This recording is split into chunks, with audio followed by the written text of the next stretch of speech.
Service safe.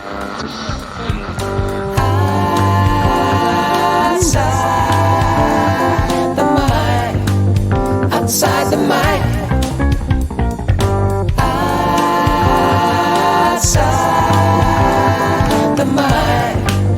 Outside the mic. Hello. It is Little Drummer Boy here on Outside the Mic featuring Marty Meyer. Do a quick freestyle for us, Marty. Go. I only have one stick that I got in my hand, so I can't really do a solo. Don't be like calling me out on that to do a solo right now. You're not like a Questlove drummer? What's going on? Hello, guys. It's Outside the Mic. I'm sorry. I'm all over the place. Oh, we're starting. We're All starting. Right. Okay. Focus. Look at me. Ready? Hi, guys. It's Outside the Mic. I'm Jarrett Weimer. And I'm Martin Meyer. And we banter all matters music. We do right here on Outside the Mic. And this is actually a full episode. Not the full Monty, but the full episode after our last mini episode, Zach Squatch. I want to know where the reference Full Monty comes from. Is that Monty Python? I don't think so. Okay. But you know what it means, right? The full shebang. Yeah, well, it means like if you're a stripper, you take off everything. The full Monty. Seriously. Is that really what that means? Yeah, I'm going to look it up. But there was a show called The Full Monty, and these guys, it was a group of guys that stripped, basically. Here it is, Full Monty. It's a British comedy. What does it mean? It has to be British. What does it mean to go full Monty? The whole thing, everything that is wanted or needed. Okay, so it's not just... What if you do fully strip and it's not fully wanted or needed? Is it still considered a full Monty, or is it more of like is it more like you're gonna go to jail? It's still the full Monty, but it's the unwanted full Monty. Okay, then. I'm just making sure I've got this full Monty thing figured out. Then it's called you're going to jail. Yeah. That's what that's called. That's what that means. Yeah, that's what that means. Sweet. How's everybody's week going? You can't answer, but let us know anyways. We have had an awesome week here. Yes, we did. It's been hot. I know we said it was hot last in the mini episode 2, Zach Squatch, but it's been hot here this week. It has. And a little humid. We've had some little breaks in between, like today, this morning, and a little bit of a shower, but we were going to run out and grab our AC unit today, and we decided we'd rather just focus on getting this episode. We decided we were men and we were going to tough it out. We can handle it. You're not sweating. Your face doesn't look I put old. a hat on. My face doesn't? I'm not No. glistening? No, you're not glistening. Glistening. That's a good thing. You're not listening either, but you're not glistening. So that's good. A hat just absorbs all that sweat that would be otherwise rolling down your face. It contains the muscle that is contracting, therefore creating what's it called? Perspiration. That would be perspiration. Perspiration. Jarrett. There's my buzzer. Starting out already you got with some these big words. You got some shout outs. I do, as long as you're talking about having a good week too. We asked for some love, and we are happy to report that we got it. And we really If you want love, appreciate you a got lot. it. What is that song? I don't think is it love? No, I didn't If you recognize want that. love, you got it. I don't think that's right. I'm guessing not, because it's not popping into my head unless it's one of those But it does end in those girl bands. You got it. Is it AC/DC? I'm totally lost on that one. Sorry about doing that. Anyways, outside spotlight. Go for it. Okay. Super cool that these people all shared. Excuse me. You about to burp in the microphone? You're supposed to turn your head. I have to edit that. You know what I heard? Someone told me we played volleyball on the beach, and someone said that's your cough pocket. You know, instead of like they say, cover your mouth. You know, with your. I can't do it, but if you're watching the video, which we're not. Anyways, the cough pocket is like if you do the Dracula, you know they say, and this is what they call it, the cough pocket. That's where you sneeze. Yeah, not to be mistaken as a hot pocket. I've not heard it referred to as such, but I do understand the logic behind it because they're saying people would put their hands up to their face and sneeze, and then you get all over your hands, and then you touch everything. So You put your hands over your mouth, and then it sounds really muffled in the headphones. Oh, yeah. I sounded really stupid saying that. Yeah. You put your head in the headphone. This is quite a good start we have going today here Outsider on Outside Spotlight. the Mic. Stay on track. Outsider Spotlight. Cough pocket. Here so we now go. What if I cough in my elbow and then I go and I hug somebody? You're not supposed to share your cough pocket. I'll try not to share my hot cough pocket. That'd be good. Outsiders, thank you. And this by no means indicates a preference. We didn't even put them in alphabetical order. But we're just going to say outsider. Todd, Jeff, Matt, Will, of course, who got us rolling with Zach Sabbath. And, More on that later. Yeah, more on that later. My wife Elsa, Mike, and Deb. We had 7 outsiders who shared one or more of our posts. Well, and touching on a little exposure, the last week's mini episode, Zach Squatch, got a little bit of an exposure. We had a little share on Instagram by none other the man himself, Zach Sabbath, or Zach Wild, but it was his account, Zach Sabbath. Or his people. And Will, the guy that shared it with us, kind of gave us the idea. Yeah. He texted me and was like, dude, did you see this? And I'm like, nah, that can't be right. Like, it's probably like a spam account. Right. Got on there. Nope. It's totally Zach Sabbath sharing our post. Yeah. So we had a little bit of an exposure. It was cool. Didn't lead to much, but hey, we're happy. And Zach, if you're listening, I like your guitar. Yeah. And that's what everybody else said too. They like his guitar. I'm going to make a comment on that, and I don't want to diminish that because we were super excited. Mm-hmm. But of course, when you see something like that, you anticipate that you may get some clicks. You're going to get some more listens too. And you can tell though, when you look at it, and maybe this isn't true for every Instagram account, but I think for some of them, the type of people that are following that Instagram account, and quite likely a lot of Instagram users don't actually read the text or the caption that's associated with the photo. Because if you look at the comments, it's all just about that picture. And if you actually read the caption, it talks about Outside the mic, because it was our post. And if people would have read that, we probably would have got more link clicks. But it's just like, yeah, cool guitar. I love that outfit. That's a great pick and whatever. So we even went on and I don't think anybody's ever complimented me on my pick, my guitar pick. I think they did. They liked Zach's pick. Zach's pick, nice. Yeah, I think maybe I made that up. There's some truth to that, and there's a little bit of science behind it because we've noticed too as we're promoting the podcast, there's a difference between interactive posts and just you're just prompting for interaction. If you actually have something that is automatically playable, like a video or such, as opposed to a link click. Mm-hmm. People are more apt to watch the video because they don't have to do a lot of work with it. If they have to click a link and it takes them to the next screen and they have to do that, you've already lost them. Yeah. But if the video automatically plays and all they have to do is go, you're good. Yeah. What are you saying about people there? Myself included, but yeah, no, I watch my kids who've grown up. They're that social media generation, and I observe how quickly it's like high speed. Right, they'll be like whipping through Instagram too, and like, and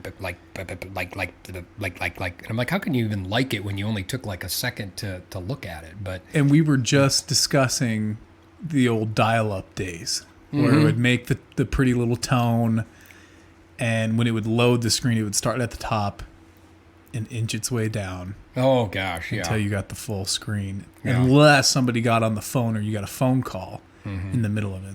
Yeah. Where's it gonna lead? What's it gonna be like? Microchips embedded into our skin. And that's just ask Bill Gates. Anyways, that's a political statement. Here we go. Get me started. I have a new little thing that I'm just gonna do for today, but it's a surprise to Marty. We're gonna call it Grammy or no Grammy, and we're going to discuss and we're going to see if Marty can guess it right. I'm going to name a couple of bands and different artists. Most of them are historic, and you have to guess whether they got a Grammy or they didn't get a Grammy. Are you ready? I'm up for the challenge. I like this. I hope if we do end up publishing this, we're going to try again. We're trying again today to videotape, which we have done unsuccessfully in the past, but we weren't really sure, and so don't judge us for what we're wearing today. I got a hole in Guys, my it's shirt. hard. Yeah, Marty keeps flashing his belly button at the camera. You're not going to be able to see it. Maybe you will. He just did it again. Okay, Grammy or no Grammy, Marty, are you ready to play? I'm ready. Okay. First up is your most favorite, ABBA. ABBA. And am I supposed to just know if they won a Grammy You're or just not, supposed or? to say, yes, they won a Grammy, or no, I don't think they did. I would say yes, they won a Grammy. Very good. Okay. Okay. Earned $2 billion in their career, Dancing Queen inducted into the Grammy Hall of Fame in 2015. However, they've never won a Grammy. What? Can you believe that? You've got to be kidding me. I wanted to hit you with the hardest one first. Wow. But well, you know what? They're getting back together. I guess they've been together, but they haven't been performing. Just haven't been doing anything. But They were something. because they were married to each other, the boys and the girls. And I don't know if they're even still Not married. the girls and the girls. Yeah, the I don't boys think so. It was Okay. the boys and the girls. And now I just saw you had mentioned something, and then I saw it on the South Dakota Public Broadcasting Magazine or whatever. They're on the back of that. So maybe they'll get their Grammy now. Sweet. That'd be I sweet. hope so. So in other words, I was wrong on that one. Right. Okay. Good. The buzzer's ready. Go ahead. Okay, next one is Carlos Santana. Absolutely, he won a Grammy. You are correct. He Thank won you. Record, Song, and Album of the Year 1999 for Supernatural and the song that he did with Rob Thomas, Oh, Smooth. yes. And see, that's the one that was coming to so mind. smooth. How's that song go again? It is just like the ocean under the moon. It's the same as the emotion that I get from you. Oh, yeah, okay. Yeah, Thank sped it you. up a little bit. I'm glad you did a little more because I wasn't grabbing onto that sound wave. Good. I love that album. That was awesome. That was really good. That was really good. Okay. So I'm 1 for 1. You're one. You're one, and you're 1 and 1. You're 1 and 1. 1 and 1. They don't usually mention it when you're Yeah, 1 1 and 1. for 2. Got it. Okay, next up is the famous left-handed guitar player, Mr. Jimi Hendrix. Mm-hmm. Grammy, no Grammy. Grammy, no Grammy for Jimmy. I'm sadly, as much as I think he deserved one, I'm going to guess no Grammy for Jimmy. You are correct. He was described as ahead of his time, although in 1992 he was awarded the Grammy Lifetime Achievement Award. Okay. So not necessarily a Grammy, but he was honored. In posthumously. And it was after he died. Yeah, exactly. Did I say that right? I'm not sure. Posthumously. Yeah, I think so. Okay. Next up, and I Look chose that this up. one just for you, Natalie Cole. And I'm correct in saying that's Nat King Cole's daughter. Yes, you are. Okay. And you're tugging at my heartstrings because Nat is one of my all-time favorite. Unforgettable. Jarrett. That's why, darling, it's incredible. Yeah. Oh, thank you, Jarrett. That was spot on. That was... That was spot. You couldn't if you did a little. What did we call that? A little audio study. Is There's that a what we word call for that? it. That's not what we called it. You wouldn't have known if that was You either wouldn't or know Nat. if that Yeah. was Nat King Cole or Jarrett Weimer. You know, normally I would give you all the praise I possibly could, but I'm sorry. When you're comparing yourself to Nat, he's one of my... Well, that was good. That was good. You were on pitch. Grammy, no Grammy. Nat is one of the greatest singers of all time, as far as I'm concerned. He's in my top 3, maybe my top 1 vocalist, and he's an incredible keyboard player, too, on top Really? of that. Didn't know that. Yeah. Did you not Well, know he that? was, right? Well, that was the thing, is it was kind of like with Karen Carpenter. You know, she was an incredible drummer. Right. But once they realized how important and how incredible her voice was, they were like, nope, you got to stop drumming. You're going to be out front. And they did the same thing with Nat. Yeah. Pulled him off the keys, and because he was such a crooner, they put him on the mic. But he's an amazing, amazing keyboard player. If you've never taken the time, people, check out the Cole Trio. That's Straighten Up and Fly Right. Do-do-do-do. Straighten up and stay right. You ever heard that song? No. Straighten up and fly right. Cool down, Papa, don't you blow your top. Okay, we're going to play that song before the end of this episode. But Natalie Cole won a Grammy, Grammy. no Grammy. Yes, she did. Female vocalist or something like that. Oh, she won it for the duet. I bet. Natalie Cole won Best New Artist in 1975. Oh, did she really? She did. All right. Gosh, I'm doing good. And some of these had won as I was going through the years, Yeah. they had won, trying to make sure I'm saying that correctly, several or multiple Grammys throughout the years, but I would just choose one. So Okay. you could one right. as in WON. They had one. Not They had one, but WON. one. But I didn't. I only picked one, ONE. If they had multiple. You know how you tell the difference? When you say one, you say one, and when you say wan, you say wan. I want it. Okay, here's a tricky one. Grammy, no Grammy. The band Queen. Grammy, no Grammy, the band Queen. Did she... I would like to check that at some point. Did she... Who's she?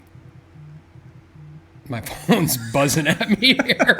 Natalie, I think she won for that duet they did with posthumously with her dad. Maybe, too. but answer this. Queen, Grammy, no Grammy.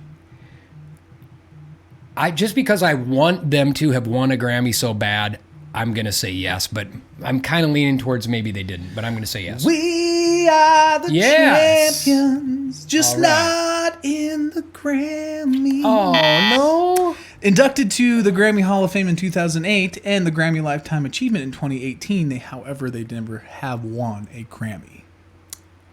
Wow. Yeah. That seems like a slight. Right. Like, that just doesn't seem right. How many were they nominated for, I wonder? I didn't check that. That's a good question. That would be good to know about all these folks. Well, at least I gave you a little bit of a something with if they did win something. I'm good, and I'm impressed with this little game you came up with anyway. I think that's Yeah. cool. Next time, do a little bit of homework on that. Just heads up, there's no prize. Okay, next one. You will not win a new car, Marty. Okay. All right, next one we My have prize, Jarrett. Katy Perry. Missed that. That's good. Katy Perry. Boy. Katy Perry won a Grammy. Nope. Oh, okay. That Katy doesn't Perry upset didn't- me as much as Queen, but I I'm figured you would starting be to go serious. downhill now, darn it. But here's something cool about her. Okay. Though she hasn't won a Grammy, Katy Perry is the first woman to have 5 hit singles in one album. No kidding, and yet she didn't win a Grammy. And didn't win a Grammy. Nope. Has been nominated. I didn't see that. I did see that. She's been nominated several times. Just didn't sing. 5 hit, meaning like top 40 hit singles? Yeah. In one album. The first woman ever. First woman. Not to be mistaken for the first woman. Woman. Who was the first woman that had 5? He's a jerk. Okay. We won't even bring him up then. Bring him up. Wow, that's okay. Thank you for that fun factual tidbit there. I like that. Yeesh. Okay. Except I need to get back on a roll here. Man. Next one we have Bob Marley. Bob Marley. Oh, Jarrett. What do you? My first gut reaction was to say no, and I think it's just because, again, it's one of those people that I bet posthumously, I'm going to have to look that up to see if I'm pronouncing that right. I bet he won a Grammy later, but I don't know if he did. I'm just going to say yeah. Just Yeah. go for it. Yeah. Yeah. You're playing a dangerous game using words you don't know the meaning to. What if you look that up and it's something really naughty? Well, no, it's not naughty. I'm pretty sure. Posthumous. I was pretty close. Posthumously. Not to be mistaken for hippopotamus. It's after the death of the originator. It means posthumous. Very good. You try to say that 3 times fast. Posthumous. Pretty good. Yeah, I think you just changed it to posthumous. But I did. What was it? posthumously. Oh, with a TH? Yeah, Posthumous. we'll have to look at the pronunciation. Hey, look, it has a thing we can click. Posthumously. Jeez. Did she have to yell? You like that? Yeah, okay. Let's hear that one more time. No. Posthumously. Posthumously. Posthumously. It sounds like a chumously. Chumously. And they spell it that way. They do a CH, so it's posthumously, not posthumously. Thank you. You were close. Okay. Thank you for that little lesson, Marty. Okay, I'm going to say that Bob Marley probably won award. Posthumously. Stop it. Good God. Okay, Bob Marley. You have all the sound effects right now. Would you just I'm loaded here. Here you go. Would you just quit it? Okay, Bob go on. Marley did not win a Grammy. I'm loaded. Dang it. You're not doing. What are you, 2 for 4 right now? You know, I was actually I was up to 3 right at some point, but I some think point. I've got none right since then. So. Yeah. Okay, so his only nomination was 20 years after he died for the best long-form music video. He was nominated after he died. 20 years after. He It was wasn't really- nominated. Posthumously. Shut it with that. I am going to murder you with a murder of crows. Okay. Go ahead. Sorry, what was it? Good Lord. It wasn't even something musically. He won it for the best long-form music video. I'm glad you're so amused by this. I'm enjoying this. I can't believe that had a pronunciation thing. So Yeah, okay, so never again. I am on a roll going downhill. I'm going to steal the aux cord from you next time. Okay. All right, next up we have... You could have had one set up yourself, but you just weren't prepared. So you're gonna have to deal with me now. Okay, go ahead. We Next. have the lovely Sheryl Crow. Oh, okay, synchronicity again. Okay, hit me. And I'm sorry, now I do have to reveal a little truth. And we actually had to do a little edit, and you probably won't even notice where it was. It's raining outside here in Hot Springs. It always seems to rain when On we do podcast it. day, Yeah, yeah. on podcast day, and we had some thunder. And my wife called, and then your wife called at literally almost the same exact time. same time. And so we had to go out, and then Jarrett helped. My wife locked her keys in her car, so I had to dip out real quick. There we go. And my wife was just wondering, she got back from rapping, was wondering where a 9-year-old was. So that's sort of a legit. Those are kinda- both. I think they're both legit. Yeah, yeah, If it was anything else, I'd be like, could this wait? But yeah. it was So raining and she it was a good locked. thing. So You were why, missing the your reason I had to bring, 9-year-old. missing a 9-year-old keys card. Yeah, okay, we'll it take a slide. break for that. I went out and once again had to roll up my windows. And when I went in the car, there was a Sheryl Crow song playing. Oh, do you know what it was? It's I wish it because it's mistake. it's not one. It's one I really like actually, and I can't think of the title, but it's a Sun comes up on the Santa Monica Boulevard. Did we talk about her once? We did when you used to hang out with her at the. Well, I didn't hang out with What her. was it called? The My Office. It's called My Place. My Place. In Santa Monica. Good memory, Jared. Thank you. Good memory. But anyway, so that's interesting. I happen to know for a fact that she did win a Grammy. Yes. Best New Artist in 1994. Yep. You got it. Good job. Ding, ding, ding. Yeah, there you go. I'm sure they said some of my friends would be like, yeah, he knows a lot about Sheryl Crow. There's a lot kinda- about Sheryl Crow. Well, because I did see her before she was big and she was just a backup singer, so that's kind of cool. Next up, we have the Beach Boys. Okay. They had to have won a Grammy. And if they didn't, I'm going to say that's the biggest slight ever. Yes, they won a Grammy. Biggest one ever. Nice. Is that the right? I'm going to see how that's pronounced. Would you quit it with the we're not, this is not an English podcast. Okay. The Beach Boys earned 4 Grammy nominations but never won. Slight. I just want to punch you in the throat. That is a total. Slight. That's amazing. You're kidding me. They never won. I got to see if I'm right on the definition, though. A small in degree, inconsiderable. That's like a slight, not profound. You're being or very accidental. inconsiderable right now. Not sturdy or strongly built. I don't know if I'm right the way I'm using that. An insult caused by a failure to show someone proper respect or attention. There you go. I'm going to say, especially with the Beach Boys, that's an insult. Come on. You're so offended. How many times were they nominated? Nominated for 4 Grammy nominations but never won. Inducted into the Grammy Hall of Fame, however. I don't have a year listed here. Okay, I'll settle down then. Take it Get easy. off Take a my breath. soapbox. You gotta ohm it out. That's it for Grammy, no Grammy. Oh, you're kidding. Yep, that's all I got for this round. Maybe we'll do some more another time, but I thought that was kind of fun. That was fun. I thought that was a lot of fun. I'm really glad you did that. We might have to do that again, for sure, at some point in time. Right. Soapbox. What does that have to do with anything? I said I'm going to get off my soapbox. So, You didn't. and you changed it to a female? I didn't do that. It just did it automatically. I don't know what happened there. So I'm sorry. I promise I'm done with those. Maybe. We just lost I might be. 500 views, listens, whatever you want to call it. I'm having fun. That's important. That's all that That matters. is so important. Well, do you want to go first or should I go first? I think you should because you Posthumously. know what? I kind of get a feeling that knowing the way we run, we might not even have time for mine. And if we don't, I'm probably just going to give sort of an intro to my highlight of somebody's career today. So, Okay.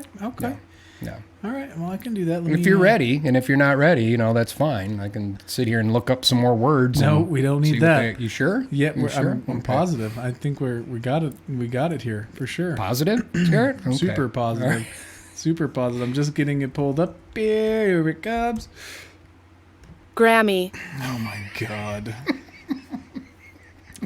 You're taking too long. I'm trying to find it. I'm frantically trying. Okay, here, I got it right here. No more. Quit it. Okay, I promise. ABBA. At least we know how to say ABBA. ABBA. Okay.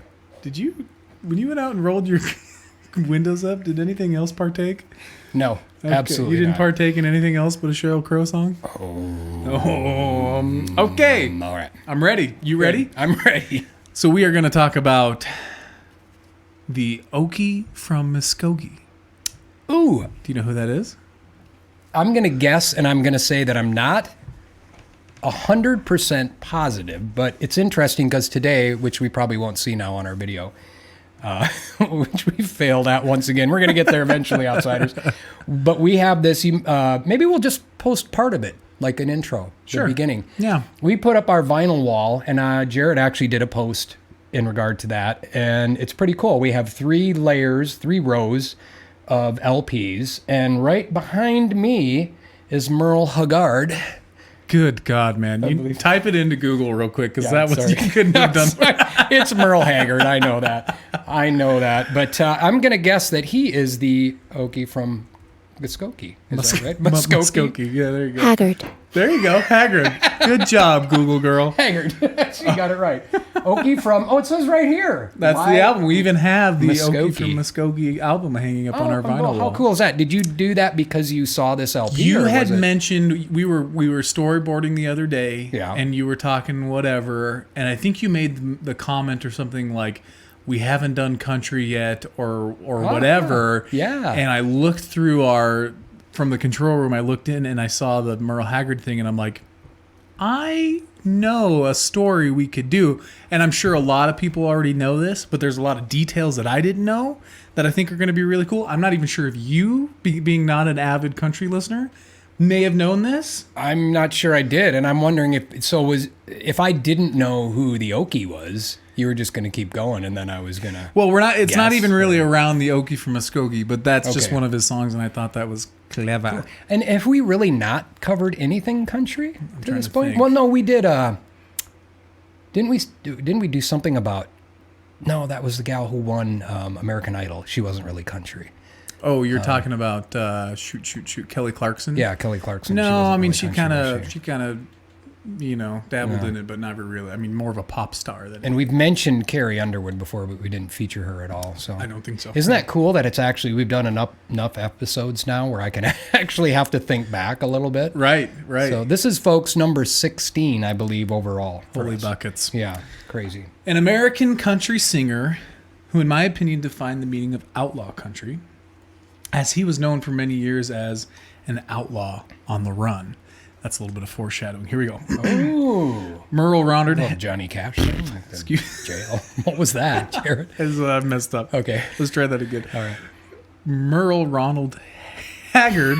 Yeah, you got me all mixed up. Okay. Was born April 6, 1937 in Oildale, California during the rough era of the Great Depression. Oildale. Not familiar with Oildale. That's pretty cool. Here's how it's spelled, just so you can check me. Oildale. Pretty self-explanatory. Yeah, would I think you got that right. I think I could get that word. Oh, Oildale. Yeah, I'm familiar with that. Are you serious? No. Oh, God, don't do that. I'll believe anything now after getting Ryan wrong. Oildale. Oildale, California. No. Not to be right. mistaken for a doily. Yeah, you're right. Okay, so he was born in the Great Depression. Mm-hmm. So anyone who knows the story of Haggard knows that he had a pretty rough childhood.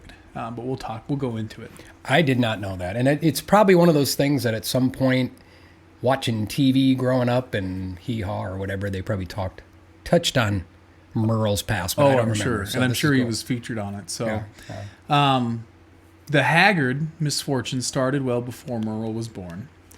Merle's parents, Flossie Haggard and James Haggard, first lived in Chicota.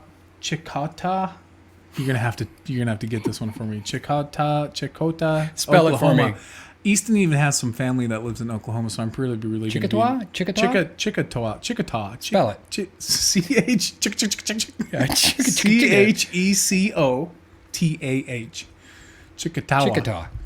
Chickasaw. Yeah. Chickasaw. Oh, it doesn't even come up, so it's Really? not. Yeah. Checotah. But I think that would be Chickasaw. Yeah, we'll figure it out later. That's close enough. Okay, Good job. Chickasaw, Oklahoma. So first they lived in Chickasaw, Oklahoma, the parents. But they experienced a serious barn fire in 1934 that forced the couple to move to California during the Great Depression. And Merle was alive. Not during the yet. barn. Oh, not during the barn fire. Not yet. He was born in California, so this is before his time. Okay. So the family basically had to start over. So they ended up in Bakersfield first. So during that time, James, the father of Merle, he was a self-taught carpenter, began working for the Santa Fe Railroad. Times were super hard, and opportunity for any sort of quality of life were few and far between, except for one day. A woman approached James and presented James with the possibility of converting a rail boxcar into a house for him and his family. Cool. Yes, very cool. And now I'm going to share a picture of the boxcar because it still exists today. The boxcar house. Okay. It's actually in a museum now. Wow. And it's very cool. I mean, you can't. It looks more like a house now than it does a boxcar. But there were some old pictures of it, and you could tell he had to get creative and put windows in this thing. And you can an old wooden boxcar back in the day. You can imagine. Yeah. Well, I say cool, and yet think about how many kids did they have? So at that time, this is kind of before. This is right before Merle was born, and he had two older siblings. So and he had I think he had a couple of siblings around his age. I'm not sure. I didn't really look into that, but I know that there were several kids. It depends on how you look at it. You know, you've got the tiny home boom. Right. So that's sort of like a cool thing. But back then, it probably seemed like we're living in a boxcar. But at least you had a roof over your head. Exactly. At least you had a roof over your head. And that's probably where a lot of those expressions come from, is the era of the Great Depression. Right. But anyways. You ever see a cartoon? It was a Boxcar Kids. Boxcar Kids. Wasn't that and there was a book series, right? I think so. I read the book series, yeah. Okay. That was great books. I loved it. Cool. So during this, to kind of my research, I learned a lot about the Great Depression. So I just kind of want to talk about some kind of fun facts about the Great Depression. Then we'll continue on. Well, then talk about it, Jarrett. I'm gonna. By all means. The Great Depression lasted from 1929 to 1939, and popular foods like macaroni and cheese, chili, and corned beef were developed during the Great Depression. No kidding. Macaroni and cheese. Yeah, that's the one that. Yeah. Figures. That's, I think, when a lot of the really unhealthy just stuff, whatever they could cheap. come up with. Yeah, making it cheap and just affordable and mass producible, and boom. Right. There you go. Right. They would oftentimes flavor food with tobacco. What? Right. Tobacco's super expensive now during our era. My food tastes like a cigarette. But have you ever? And I've never. But I've chewed on like a raw tobacco plant, and it actually does have kind of a juicy flavor. I don't know how. Well, if you think of it as a seasoning, yeah, then that kind of makes sense. Yeah, basil, a leaf, or whatever. But flavoring a food with, I never heard of that before. Probably just like to get the bland stuff. Wow, a little bit of a spice. Wow, spice. Spice. Listening to the radio was often a preferred and only entertaining pastime. So in 1930, they created the first car radio. Cool. Yeah, very cool. The chocolate chip cookie was invented in 1933 and became the most popular item to be sent to soldiers during World War II. So this is the same time they moved into the boxcar. That's why you're giving us this. I'm just okay. I'm basically what I you wanted to do. To a different story there for a second. You were like, yeah, we were talking about a boxcar, and now we're what I wanted to do was just show in rough times how creative people had to get. He had to create a house out of a boxcar, so I started just finding out what else was invented during that time out of all of the depression, and suppression. necessity. Yeah, out of necessity. Extreme exactly. necessity, yeah. This one's cool. Board games are another great pastime, and this prompted the creation of Monopoly in 1935.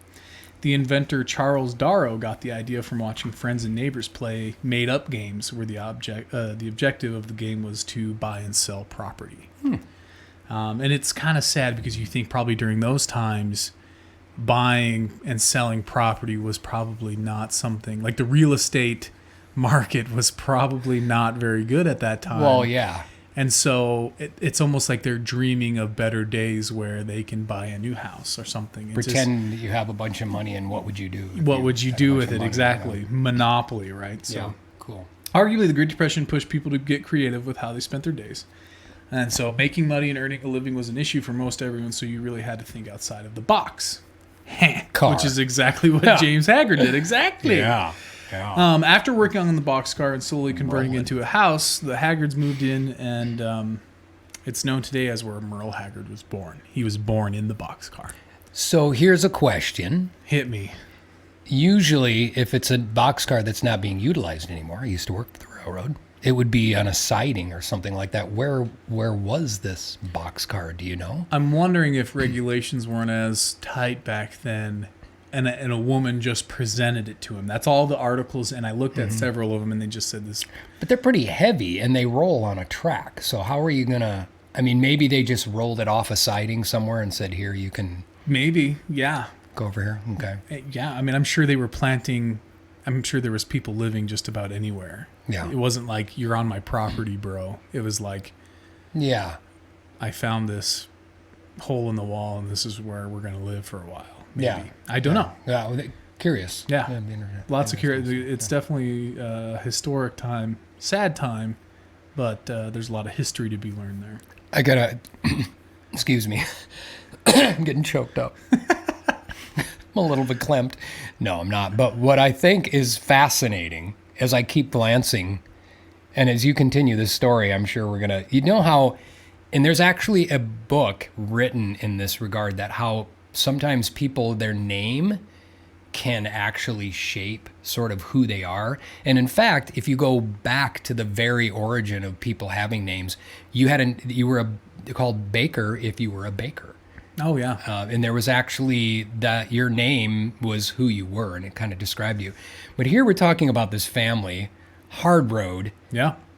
Haggard actually means looking exhausted and unwell, especially from fatigue, worry, or suffering. Wow. So that's a little maybe it's a crazy, little names, isn't it? Little name stake. Little name states. What's that word? Namesake. Namesake. Namesake. It would correspond with whatever that book said, because it talks about that, where if you have, I mean, you think about it, there's a lot of energy in words. Sure. And not that necessarily meant that they were destined to, I mean, look at what Merle did. Right. Yeah. Right. He popped out of it. And the story gets better. Yeah, good. So years went by, and Merle grew to be a young lad when tragedy struck again. Haggard. Quit it! I promise that's my last time. James Haggard suffered from a brain hemorrhage and died in 1945. Okay. So this deeply affected Merle, and it ultimately set a course for him at a young age that would lead him down sorrow lane. I'm sorry I laughed before that. That was really sad. It's very distasteful. Times were even tougher on the Haggard family, so Flossie, Merle's mother, began working as a bookkeeper to Flossie. Flossie. I like that. Yeah. Flossie Haggard. She did not become a dental assistant. No. She began working as a bookkeeper to help make ends meet. That name thing doesn't always work. Zinger. They probably didn't even invent floss then. Probably not. She was destined to invent it and didn't. So go ahead.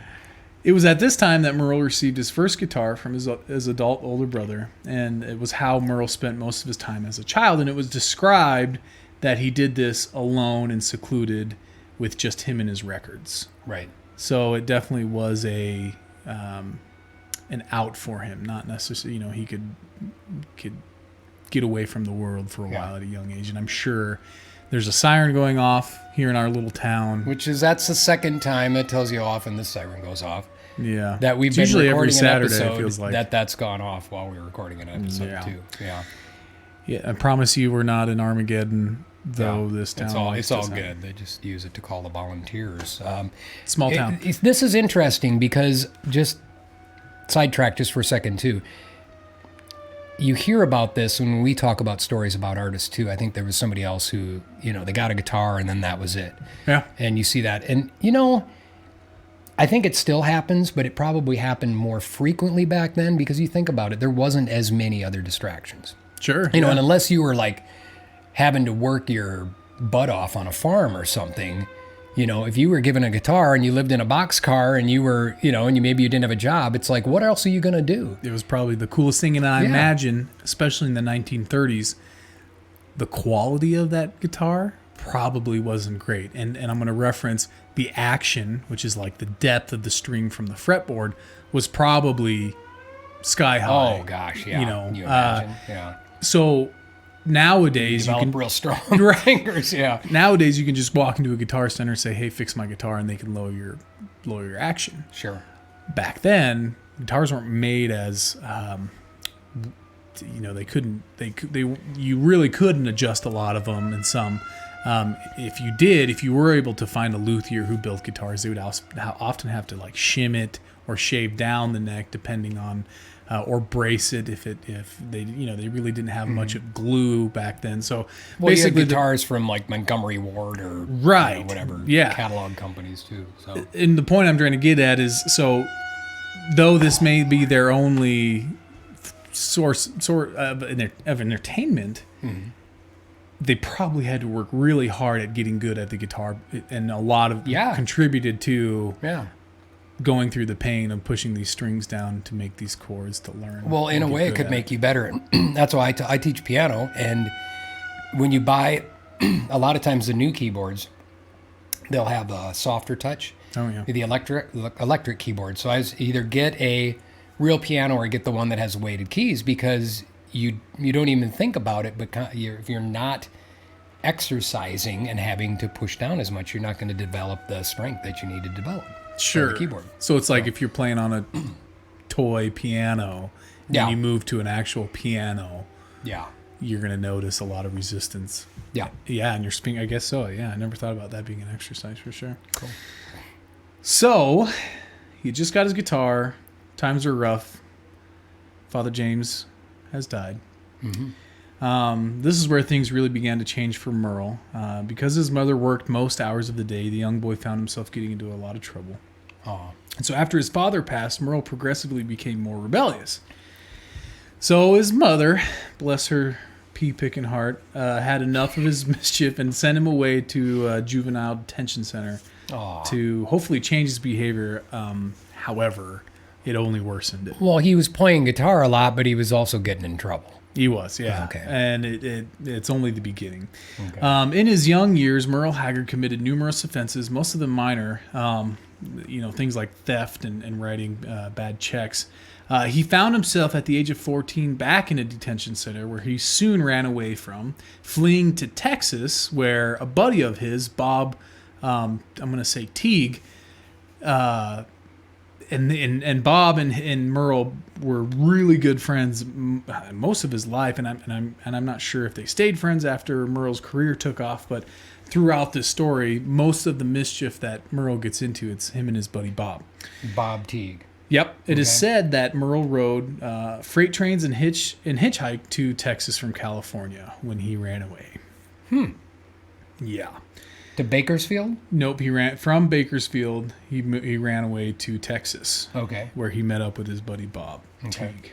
Okay. So he later returned to California with Bob, only to end up in more trouble and back into a juvenile center, again where he ultimately escaped from.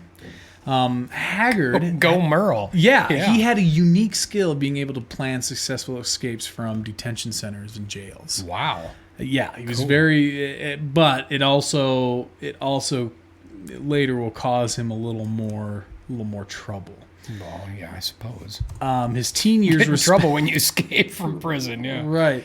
His teen years were spent in and out of juvenile centers, and he would work alongside his pal Bob Teague, and they moved to Modesto, California. So from Bakersfield to Modesto. Okay. He even had his first musical performance with Teague at a small bar named the Fun Center where he was paid, and I quote, $5 and a free beer. Wow. Yeah. And that was probably a lot then. That was probably a lot. $5 you could gas Per your night? tank and eat a dinner. I think it was just one performance. Okay. From 1950 to 1957, Merle continued to find trouble with every turn.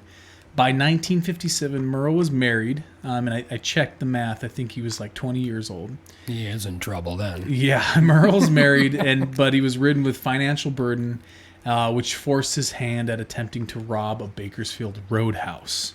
Wow. He was, of course, caught and sent to Bakersfield jail, which Merle, being Merle, attempted to escape from it. Well, of course. Right. And he wasn't successful? No. This is where Merle finds rock bottom.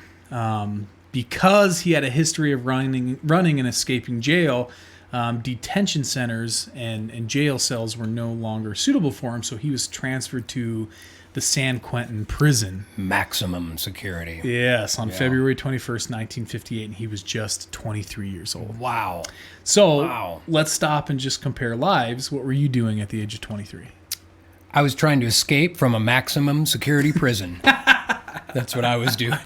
I don't believe that. And I would have made it, too, if it wouldn't have been for those meddling kids. And their dog. And their dog. No, 23. Ruh-roh. I was being a nice young man. I don't believe it. I had just moved to California. Oh, really? Yeah. Nice. So I was working at Sears and wondering what the heck I was going to do with my life. I was trying to figure out if I was going to go to acting school or music school. So there you go. Okay, well, I guess my 23 is, well, I got married. Mm-hmm. Oh, yeah. But you and I were, I was here. We were still doing studio stuff. It wasn't much. Yeah. We didn't have the podcast. Gosh, you were young when you got married. Yeah. My wife was 21. Holy smokes. Yeah. I was old. Yeah. How old were you when you got married? Not really old, but I was 35. Oh, really?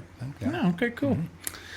So, speaking of wives, to make matters worse, while Merle is in prison, the news spread that his wife had gotten pregnant by another man. I'm not sure that sounded so worded that, but his wife had gotten pregnant by another man. While he was in prison. Because he couldn't escape in time to stop that from happening.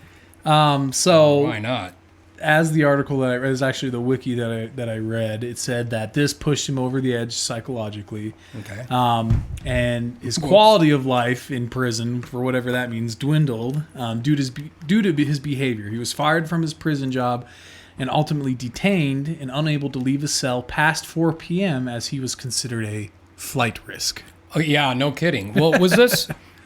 Did he get arrested for armed robbery? Was it like an armed robbery? Yeah, so he was an armed robbery, and before Okay. that, he got sent, and I think he was still young enough, but he got sent to a juvenile center for beating a kid up pretty bad. Holy smokes, Merle. So he was a bad kid. Man. He was bad. Yeah. Well, you know what? Bad Leroy Brown. Yeah, talk about having the life experience to be able to take that into your creative expression, your music. Well, just big time. You Yeah. just wait, brother. Here it Okay, comes. I'm gonna wait. So, considered a flight risk, he can't leave his cell past 4 p.m. I'm sure if you were a good behaving prisoner, you were able to have a job, you were able to have rec time, and you see the TV shows where they show that. I think that's how they usually do it, like at parole. They're like, you are a good behaving prisoner. You're a good little boy. You get TV today. You get to go. There we go. Okay, so, yeah. So, for good behavior. Yeah. Yep. So, he can't have a prison job. His wife knocked up by another man. Boy, not looking good for Merle develops other means to make money while serving his time. He developed and coordinated gambling bets, and he would brew prison-grown beer. Right on. Yeah. So not only is he an outlaw, he's a moonshiner too. How the heck do you do that in prison? I don't know. It wasn't very brilliant because Tobacco flavored. Yeah. It didn't last long for him. Okay. He ended up getting drunk and was caught. So he spent a week in solitary confinement where he met the famous death row inmate Caryl. It's Caryl. I'm going to say Caryl, but it's a man. Caryl Chessman. Maybe it's Carl, and he spelled his name. I was going to say, it could be Carl Chessman.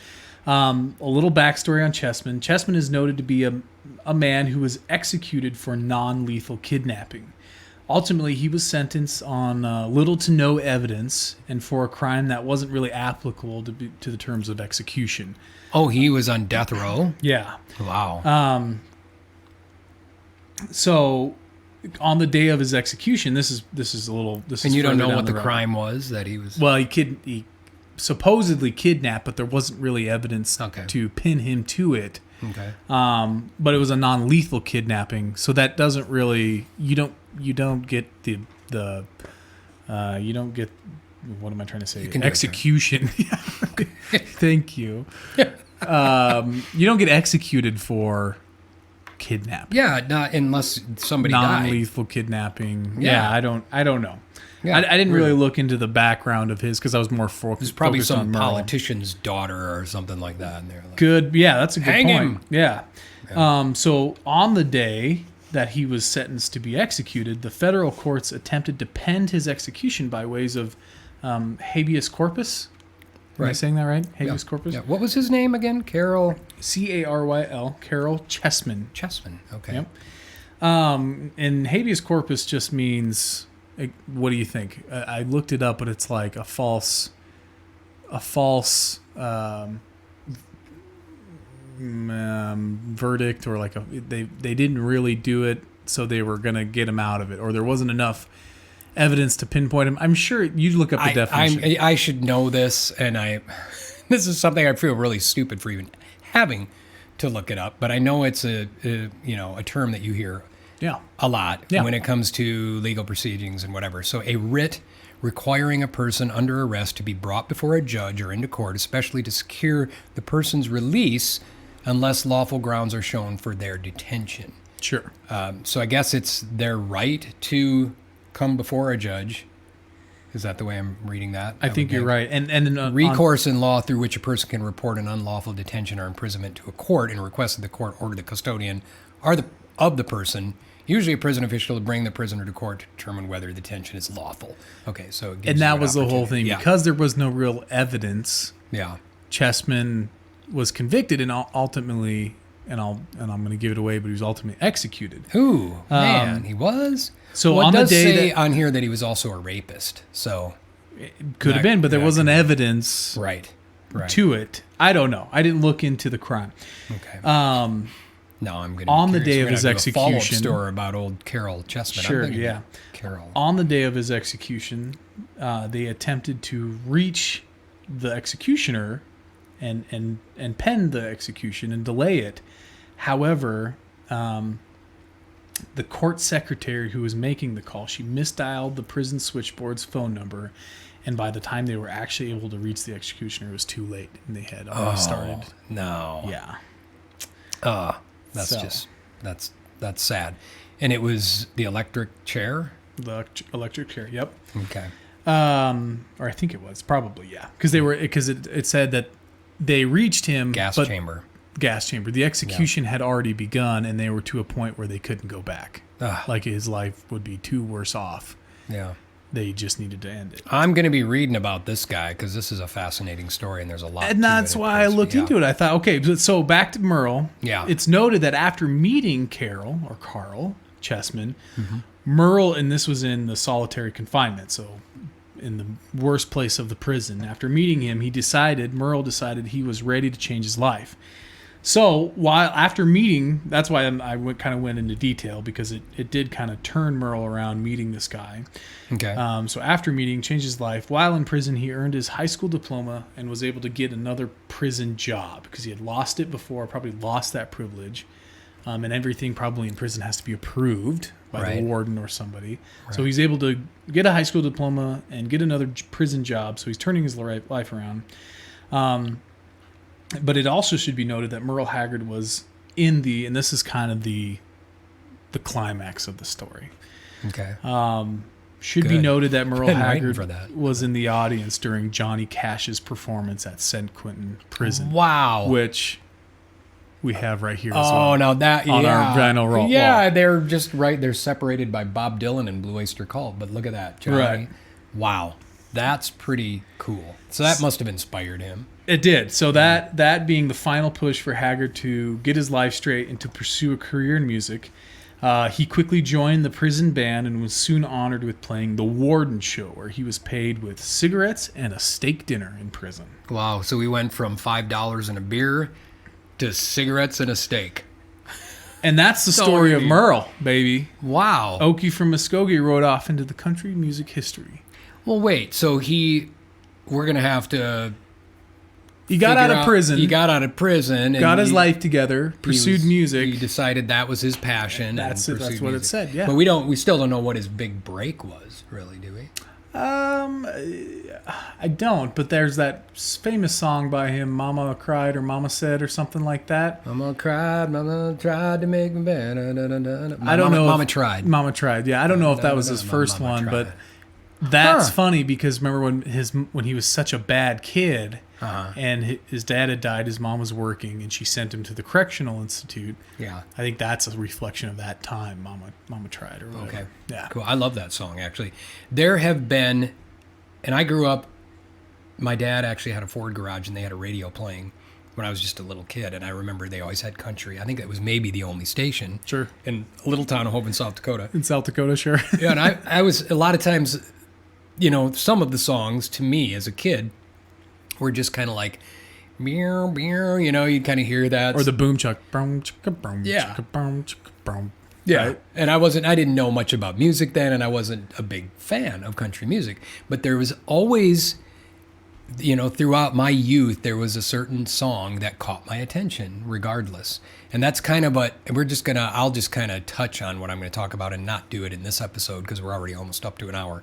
But Mama Tried was one of those too. Okay. It was just like a catchy tune and it caught my attention and I'd find myself singing it. Well, it wasn't your typical country song either because it started off with like, and I think if I'm right, I don't know, but it's like he hits the D chord, dun dun, and then it's this little guitar lead. And I'm thinking back in the day, you had Johnny Cash with Luther Perkins, but I think they stayed pretty close to the boom chicka boom chicka boom chicka boom chicka boom chicka boom. And talking about trucks and dogs and beers and bars and stuff like that.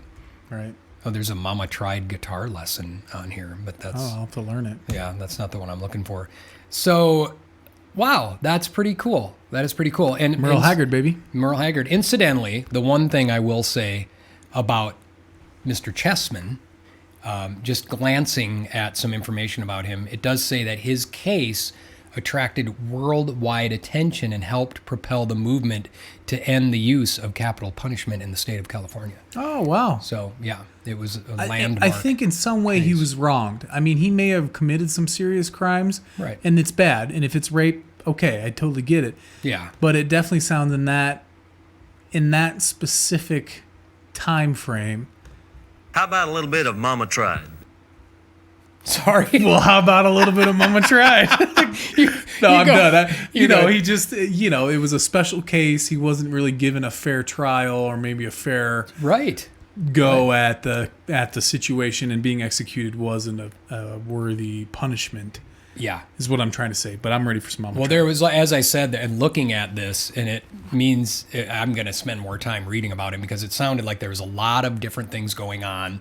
There was some kind of kidnapping interpretation based on the Lindbergh kidnapping. Oh yeah, and I think that was later repealed, and then it was just bad timing. Real quick, I think we should go out with Mama Tried, but we should. But I'll just real quick. I wanted to say, and then you say, and then I'll say, and then we'll end. Okay. Okay. You say, and then I'll say, and then we'll end. I'll quick plug a cool murder podcast that covers that and other famous murders. Is called My Favorite Murder. Oh, yeah. And I'm sure a lot of podcasters have heard that. But it's my wife's favorite. Anyways, that's something you should check out since you like death and stuff. And it's called, again? My Favorite Murder. My Favorite Murder. I've heard of that, but I don't think I've actually watched that, so I will have to watch that. And real quickly, I want to mention that what I was going to talk about today is actually country as well, which is pretty cool. Okay. But we did the performance of Good Riddance, the Green Day song Good Riddance, and talk about synchronicity again. That same week, I think it was the same week after we did American Idiots and talked about Green Day. Okay. We happened upon a documentary about Glen Campbell. Who's Okay. a crossover. He was a country star, but he's one of the first, I think probably the first artist that won a Grammy for country and pop because his songs really crossed over. And I was at an age where Glen Campbell had an impact on me too, because you heard him on the radio all the time. Whether you listened to country radio or a pop radio, you heard Glen Campbell. Sure, yeah. And this was about him having dementia in his last tour. yeah, that's right. Yeah, it was really fascinating. But then after watching it, as I'll often do, I was kind of Googling Glenn and looking up stuff, and I saw Glen Campbell, Good Riddance, and he had actually covered Green Day's Good Riddance as well. What? Yes. Really? Yeah. So we're going to talk about that more, talk about Jimmy Webb, who's an incredible songwriter who wrote several of Glen Campbell's biggest hits. But we'll wait. Till Now, next do you time to have do a that. recording of? I do. I have that. You want to play it? Or? Well, I don't know. What's it going to be? Is it going to be Mama Tried, or is it going to be Mama Tried, or I don't care. Or do you want to make them wait? I think we should wait, and suspense. we'll tell the rest of the story, because I want to talk a little bit about Wichita Lineman, which I've realized and had forgotten growing up was one of my favorite songs ever, and that's a Jimmy Webb song that Glen Campbell played. So What you're saying is stay tuned for mini episode 3. That's what I'm saying. This is like a big teaser for, hopefully we don't lose too many. Like, Glen Campbell, what? Who's that? No, we're going to hear He's his no version. Zach Wilde, Yeah. but he was a good guitar player, right? He was an amazing That's what I guitar remember. player. Yeah. Yeah, he was a smoking guitar player, and not a lot of people knew that. Like we said, Karen Carpenter, drummer. We've got... what was the other? who was the other guy? We got Glen Campbell, Karen Carpenter, drummer. Oh, Nat King Cole. Nat King keyboards. Cole, keyboards. And Glen Campbell on guitar. So here we go. Thanks for listening once again to Outside the Mic. And don't forget to check us out on OutsideTheMic.com or all your favorite podcast streaming platforms. First thing I remember knowing was a lonesome whistle blowing and a young's dream of growing up to ride on a freight train leaving town, not knowing where I'm bound. No one could change my mind, but Mama tried.